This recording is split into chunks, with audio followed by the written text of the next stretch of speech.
Hello दोस्तों, मैं हूं नरेंद्र कुमार पटेल। आज आपके लिए लेकर आए हैं एमपी बोर्ड क्लास 9 एक्सरसाइज 2.1 अर्थात अध्याय नंबर 2। इसके पहले हमने कल आपको अध्याय 2 का बेसिक वीडियो बताया था, वो भी कम से कम 20-25 मिनट का रहा होगा। उसमें अध्याय 2 में क्या क्या कौन कौन सा सूत्र, अध्याय 2 क्या है, बहुपद क्या है, बहुपद कितने प्रकार का होता है, आप पहचान कैसे करेंगे, ये कितने चर बहुपद है, ये सब हमने आपको उसमें बता रखा है। यदि जिन बच्चों को बहुपद अध्याय 2 यानी कि सीखना हो A to Z आंख बंद करके, तो उसको पिछला वीडियो यानी कि बेसिक वीडियो आपको देखना जरूरी है। यानी कि उसमें महत्वपूर्ण पूरी जानकारियां हैं कि इसमें कैसे क्या होना है। तो जिन बच्चों ने देख लिया है तो अच्छी बात है, जिनने नहीं देखा है तो वो जाके देख सकते हैं। ठीक, वो जाके देख सकते हैं और सीखें देख करके। तो आज हम आपके लिए लेकर आए हैं एक्सरसाइज 2.1 यानी कि इसको हम सीखेंगे। तो क्वेश्चन अब हम देखते हैं बोर्ड पे। तो निम्नलिखित व्यंजकों में कौन कौन एक चर बहुपद है, कौन कौन नहीं है, कारण के साथ उत्तर दीजिए। हमें ये बताना कि ये जो व्यंजक हमारे पास 5 व्यंजक हैं, तो ये कौन कौन से एक चर बहुपद हैं और कौन कौन नहीं है। ठीक, तो इसका जवाब हमें देना है। तो आप इसमें देखते हैं चर आपको बताया था ना, XYZ ABCD का गा ये सब क्या होते हैं, चर होते हैं। तो आप यहाँ पे पहले वाले सवाल में देख रहे होंगे कि x है, यहाँ पे x है। तो ये पूरे बहुपद में आप देख पा रहे होंगे कि केवल x भर है, तो ये होगा एक चर बहुपद। समझ में आ गया? जिन बच्चों ने वो जो अध्याय 2 का बेसिक वीडियो देखा है तो उनके तो तुरंत समझ में आ गया होगा। तो ये क्या है, एक चर बहुपद है। और सवाल नंबर 2 को देखते हैं। इसमें देख लेते हैं एक चर बहुपद ये भी है, ये भी क्या है, एक चर बहुपद है। कितना है, एक चर बहुपद है।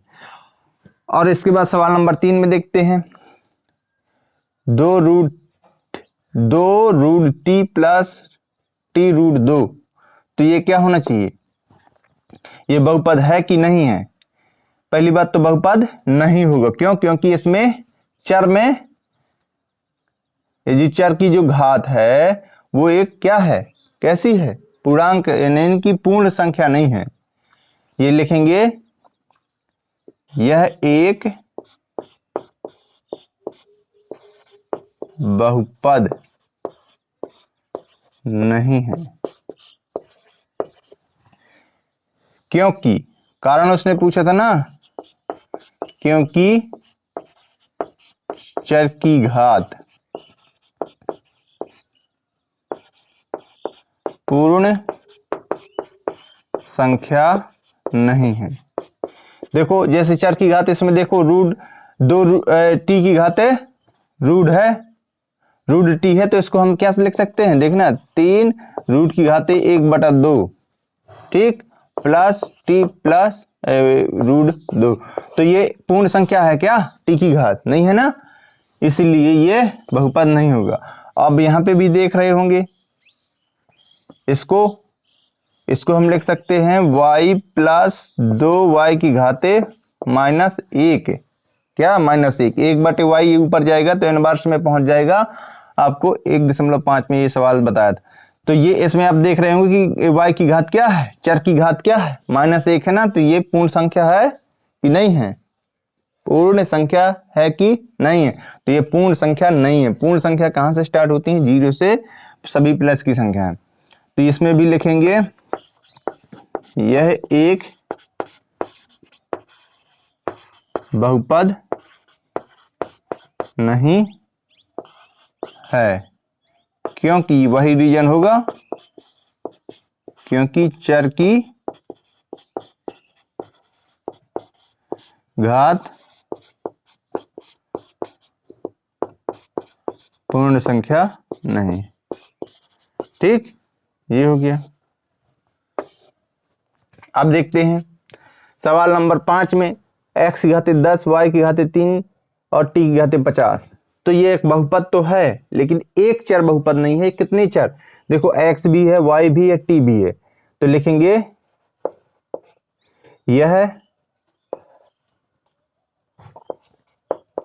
यह बहुपद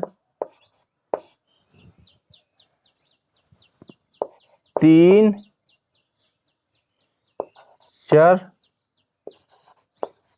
चरों वाला बहुपद है। समझ गए? यह जो बहुपद है तो कितने चर वाला बहुपद है? 3, 1 2 3 चर है। ठीक, ये आसानी से समझ में आ गया। अब हम देखते हैं क्वेश्चन नंबर 2। ये हो गया क्वेश्चन नंबर 1 में कितने चर आपको गिनना है और बता देना है। ठीक, और ये क्वेश्चन कहता है दूसरा निम्नलिखित में से प्रत्येक में एक्स स्क्वायर का गुणांक लिखिए। यानी कि एक्स स्क्वायर जो चर है इसके साथ में कौन सा गुणांक है उसका मान लिखना है। देखना, एक्स स्क्वायर का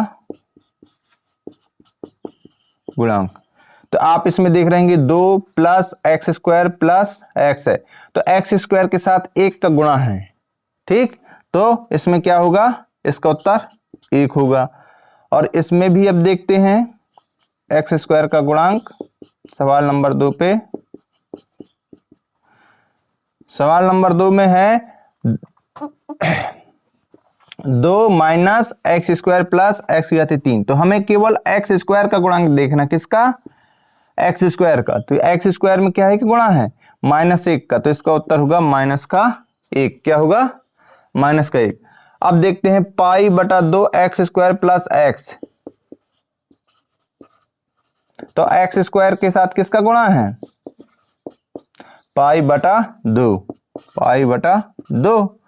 ठीक है, समझ में आ गया, वही होगा उसका गुणांक। तो इसमें देखेंगे एक्स स्क्वायर का गुणांक, केवल उसने हमसे एक्स स्क्वायर का गुणांक पूछा है, तो इसमें एक्स स्क्वायर का तो है ही नहीं है, तो इसमें एक्स स्क्वायर का गुणांक क्या हो जाएगा, 0। क्या हो जाएगा, 0। बहुत ही आसान सवाल है। हमने आपको बताया था कि जिसने ये हमारा पिछला वीडियो यानी कि जो हमने अध्याय 2 को बिल्कुल बारीक एक एक तोड़ मरोड़ के बताया था, यदि वो देखेगा तो उसके आसानी से समझ में आ जाएगा। तो अब हम सीखेंगे क्वेश्चन नंबर 3।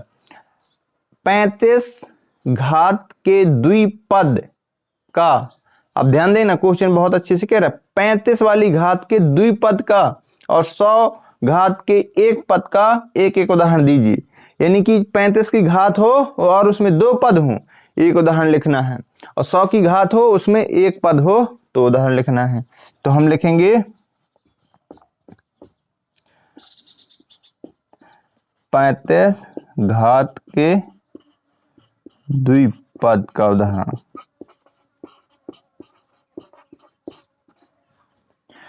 तो क्या होगा, 35 की घात, तो हम किसी में भी y की घात 35 लिख दिया प्लस 5।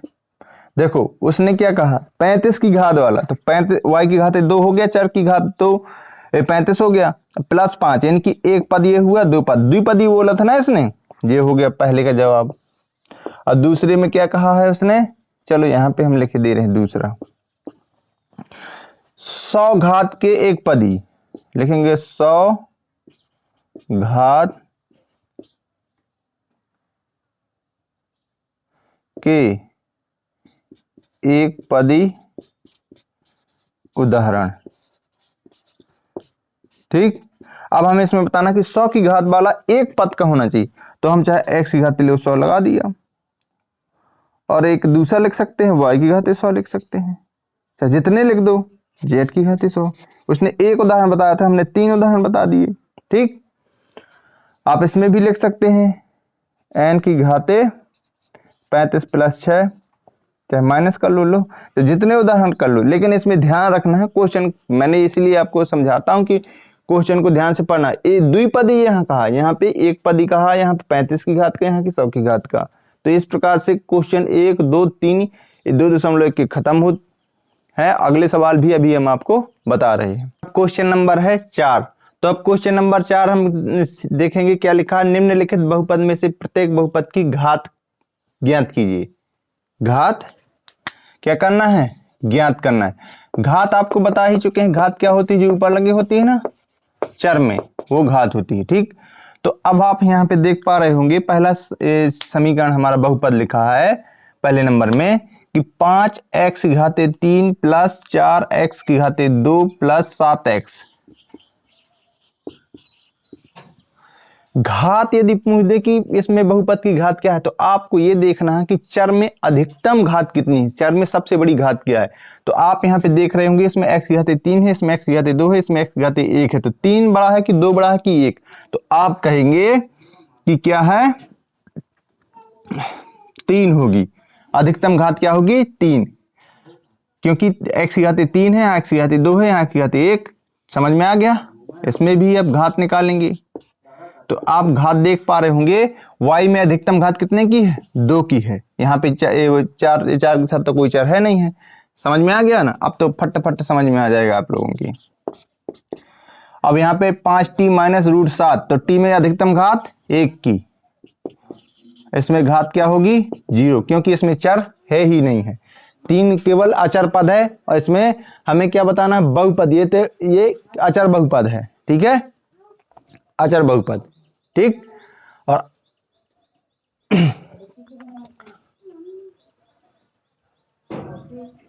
और आपको पता भी होगा कि हमने आपको बेसिक वीडियो में बताया था कि अचर बहुपद की घात क्या होती है? शून्य होती है। शून्य बहुपद की घात अपरिभाषित होती है। अब हम आते हैं क्वेश्चन नंबर 5 में। बताइए कि निम्नलिखित बहुपद में कौन कौन बहुपद रैखिक हैं? रैखिक आपको समझाए थे ना कल, जिसमें अधिकतम घात 1 की हो। और कौन कौन बहुपद द्विघाती जिसमें अधिकतम घात 2 की हो। और कौन कौन बहुपद त्रिघाती है जिसमें अधिकतम घात 3 की हो। तो आपको यदि आपने ये वीडियो सब देख लिए रहे होंगे ना तो ये फट से आपसे समझ में आ जाएगा। यदि देखा ही नहीं होगा तो कैसे बनेगा? तो अब हम आपको इसमें क्वेश्चन नंबर पहला देखते हैं। x की घाते 2 प्लस x। आप यहाँ पे क्या समझ में आया? अधिकतम घात कितने की? 2 की है। तो कैसा होगा? रैखिक बहुपद होगा कि द्विघाती बहुपद होगा? तो आपका जवाब होना चाहिए द्विघाती बहुपद। कैसा? ये कैसा बहुपद है? द्विघाती बहुपद। और इसमें देखे x माइनस एक्स की घाते 3, तो ये कैसा है? त्रिघाती बहुपद। कैसा है? त्रिघाती बहुपद है। इसमें अधिकतम घात कितने की है? 3 की है। और इसमें देखते हैं x plus y y plus y की घाते 2 प्लस 4। इसमें y चर में अधिकतम घात कितने की है? 2 की है। तो ये भी क्या होगा? द्विघाती बहुपद होगा। कैसा बहुपद होगा? द्विघाती बहुपद होगा। अब यहाँ पे हम करके देखे ले रहे हैं a प्लस एक्स, तो ये रैखिक बहुपद होगा क्योंकि x में कितने की घात है? 1 की। कितने की घात है? 1 की। रैखिक बहुपद हो गया। ये क्या है? ये भी रैखिक बहुपद है क्योंकि 3t है ना, तो रैखिक बहुपद प्लस में एक पदी बहुपद है। आर स्क्वायर है, ये द्विघाती बहुपद है। आर यानी कि अचर चर में अधिकतम घात 2 की, द्विघाती बहुपद। ठीक, अब इसमें आते हैं 7x की घाती 3, तो ये क्या होगा? त्रिघाती बहुपद। क्या होगा? त्रिघाती बहुपद। ठीक है, ये कितना घाती बहुपद होगा? क्योंकि इसमें अधिकतम घात 3 की है तो त्रिघाती बहुपद। इसमें अधिकतम घात 2 की है तो द्विघाती बहुपद। अधिकतम घात 1 की है तो रैखिक बहुपद। इसमें भी 1 की है तो रैखिक बहुपद। यहाँ में भी 2 की है तो द्विघाती बहुपद। अधिकतम घात 3 तो त्रिघाती बहुपद। अधिकतम घात 2 की तो द्विघाती बहुपद। क्या? द्विघाती बहुपद। तो आपने देखा कि अब हमने आज आपको 2.1 यानी कि 2.1 के क्वेश्चन 1, 2, 3, 4, 5 सभी बता दिए हैं। तो मिलते हैं हम आपको कल 2.2 में। तब तक के लिए आप यदि हमारे फेसबुक पे देखा करते हैं तो फॉलो कर लें, यूट्यूब पर है तो लाइक शेयर सब्सक्राइब करना मत भूलें। मिलते हैं नेक्स्ट डे नेक्स्ट वीडियो के साथ। तब तक के लिए जय हिंद, जय भारत।